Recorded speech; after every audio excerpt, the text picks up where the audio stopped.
Dear students, पिछली class में आप सभी लोग टेंस के बारे में पढ़ रहे थे, जिसमें आप पढ़े प्रेजेंट इंडेफिनिट टेंस।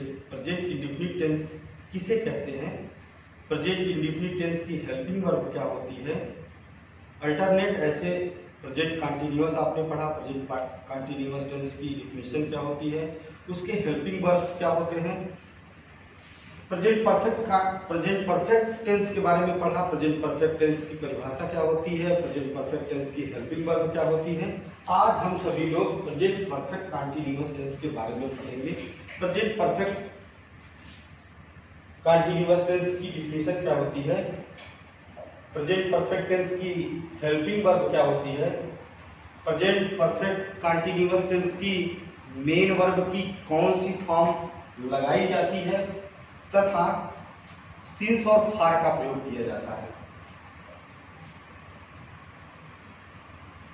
पहले हम सभी लोग पढ़ते हैं प्रेजेंट परफेक्ट कंटीन्यूअस टेंस किसे कहते हैं। प्रेजेंट परफेक्ट कंटीन्यूअस टेंस उस सेंटेंस को कहेंगे जिसके अंत में रहा है, रही है, रहे हैं आदि शब्द आते हो, उसे हम प्रेजेंट परफेक्ट कंटीन्यूअस टेंस कहते हैं। लेकिन एक बात सबसे जो ध्यान रखने की बात है, उसमें कार्य के जारी रहने का समय दिया रहता है। जैसे ये देखिए, आप एग्जांपल पढ़ रहे होंगे, I have been living in Delhi 5 years। काम लगातार जारी रह रहा है, वो पिछले 5 वर्षों से रह रहा है। कहाँ? दिल्ली में। तो आप पिछले भी क्लास में आपको बताया गया था कि टेंस के आधार पर, based on tense, sentences are divided into 4 types. First of all, affirmative sentence. Second, negative sentence. Third, interrogative sentence. Fourth जो है interrogative and negative sentence. तो पहला जो सेंटेंस है प्रेजेंट परफेक्ट कंटीन्यूअस टेंस का, उसके बारे में हम पढ़ते हैं अफर्मेटिव सेंटेंस। एक चीज छूट रही थी, प्रेजेंट परफेक्ट कंटीन्यूअस टेंस की जो हेल्पिंग वर्ब है वो हैज बीन और हैव बीन है, और मेन वर्ब की फर्स्ट फॉर्म के साथ आईएनजी फॉर्म यूज करते हैं। निश्चित समय के लिए सिंस और अनिश्चित समय के लिए फार का प्रयोग करते हैं। तो यहाँ देखिए, मैं 2 एग्जांपल देखिए, मैं 2 दिन से काम कर रहा हूँ। काम में समझ लगातार जारी है काम। तो I have been doing the work for 2 days अनिश्चित है, अनिश्चित दिखाई दे रहा है इस सेंटेंस में, अनिश्चितता का बोध हो रहा है, इसलिए यहाँ पर इस सेंटेंस में हमने फार का प्रयोग किया है। हैव बीन देखिए, हैव बीन भी है, आई के साथ हैव बीन का प्रयोग किया गया है, क्योंकि जो सब्जेक्ट है वह क्या है, प्लूरल फॉर्म। दूसरे सेंटेंस में देखिए, उसे 3 दिन से बुखार आ रहा है, यहां भी अनिश्चितता का बोध हो रहा है, इस सेंटेंस में भी अनिश्चितता का बोध हो रहा है, इसलिए उसे 3 दिन से बुखार आ रहा है। He has been suffering from fever for 3 days। ये लेकिन देखिए, इसके साथ ही के साथ has been का प्रयोग किया गया है। ही क्या है, ही क्या है, ही सिंगुलर सब्जेक्ट है। सिंगुलर सब्जेक्ट होने के कारण यहाँ पर हैज बीन का प्रयोग किया गया है, और पहले सेंटेंस में आई के साथ हैव बीन, क्योंकि आई जो है वह प्लूरल फॉर्म में है, इसलिए आई के साथ हैव बीन का प्रयोग किया गया है। दूसरे सेंटेंस में आते हैं। दूसरा सेंटेंस नेगेटिव सेंटेंस है।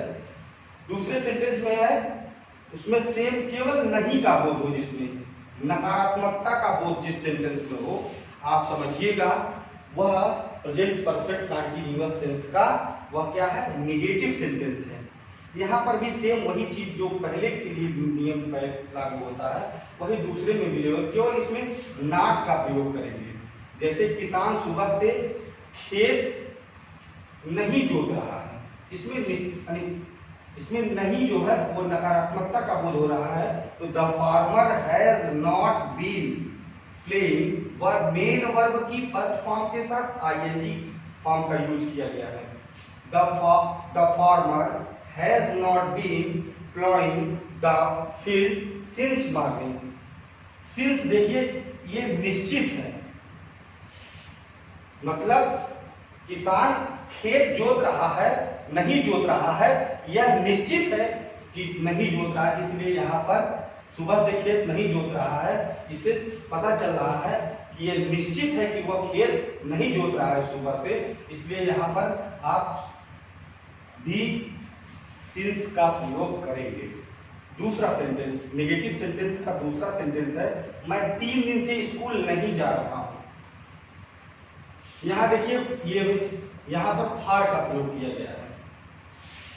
कौन सा 3 दिन? संडे, मंडे 3 दिन, 1 मई, 2 मई, 4 मई, 6 मई से तब अगर होता यहाँ पर, अगर मैं 3 दिन से स्कूल नहीं जा रहा हूं, अगर इसमें लिखा होता कि मैं सोमवार से स्कूल नहीं जा रहा हूं, तब यहाँ सिंस का प्रयोग हो जाता है।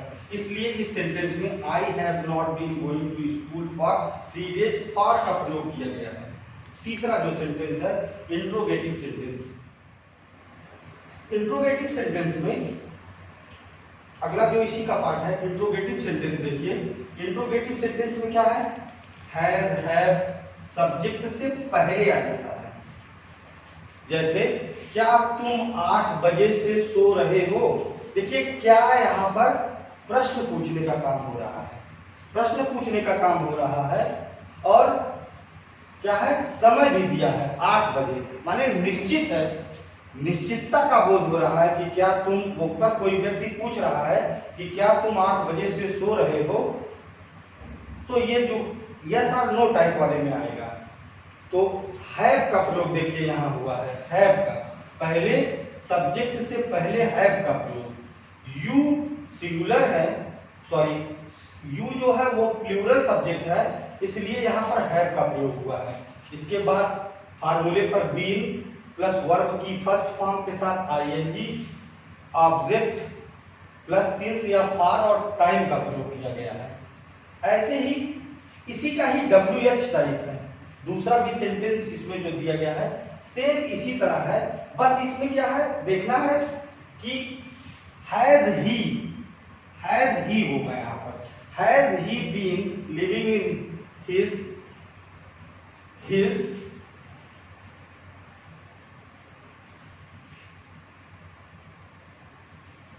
Has he been living in his house for a long time? क्या वह बहुत समय से इस मकान में रह रहा है? इसमें तीसरा सेंटेंस देखिए, WH टाइप है, तुम 2 घंटे से यहाँ क्या कर रहे हो? क्या शब्द देखिए इस सेंटेंस में बीच में आया है, तो क्या की अंग्रेजी हम पहले बनाएंगे। तो WH टाइप, क्या, कब, कहाँ, क्यों, कैसे, किस लिए। We are used to question word between in sentence. We are used to first of all before helping verb question word. What have you been doing here for 2 hours? यहाँ for का प्रयोग हुआ है, देखिए, ठीक है। आगे चलते हैं, interrogative and negative sentence. Interrogative and negative sentence क्या है? जिसमें प्रश्न पूछा भी जाए और नकारात्मकता का भी बोध होता है, उसे हम इंट्रोगेटिव एंड नेगेटिव सेंटेंस कहते हैं। जैसे इसमें भी has, have plus subject plus not plus been plus verb की फर्स्ट फॉर्म के साथ ING, object plus since for और टाइम का प्रयोग किया जाता है। जैसे सेंटेंस लिखा है, क्या गीता 10 बजे से सिलाई नहीं कर रही है?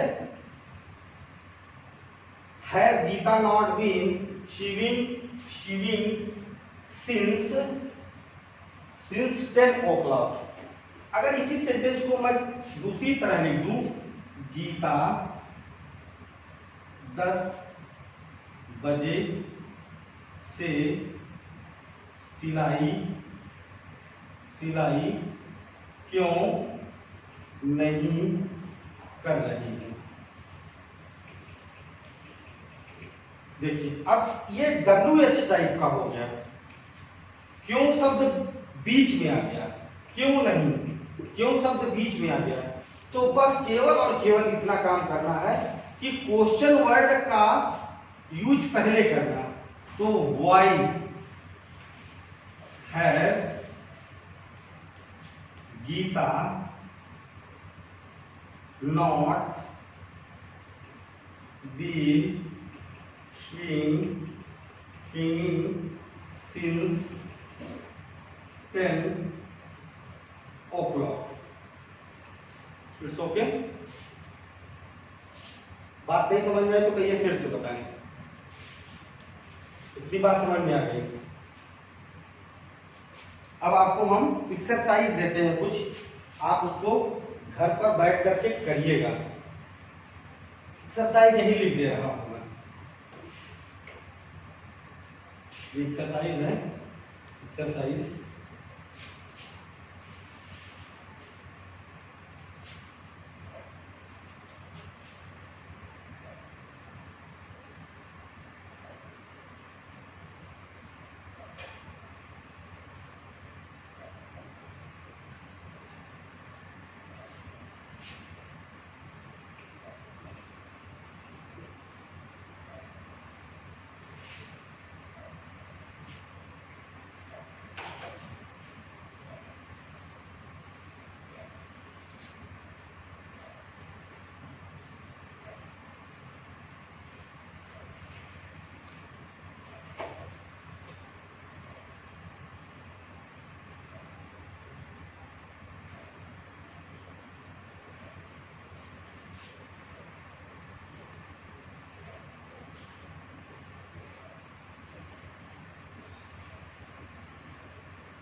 एक्सरसाइज में पहला सेंटेंस है संध्या 1 घंटे से गाना गा रही है। दूसरा सेंटेंस है वह 2 वर्षों से नहीं पढ़ रहा है। तीसरा सेंटेंस है क्या 2 जून से दफ्तर नहीं जा रहे हो। चौथा सेंटेंस है बच्चे 2 घंटे से खेल रहे हैं। और जो 5वां सेंटेंस है रोगी 10 दिन से इलाज क्यों नहीं करा रहा है। आशा करता हूं कि आप सभी लोग घर पर बैठ करके इस सभी सेंटेंस को बनाएंगे और जो बात नहीं समझ में आ रही वो बात पूछेंगे।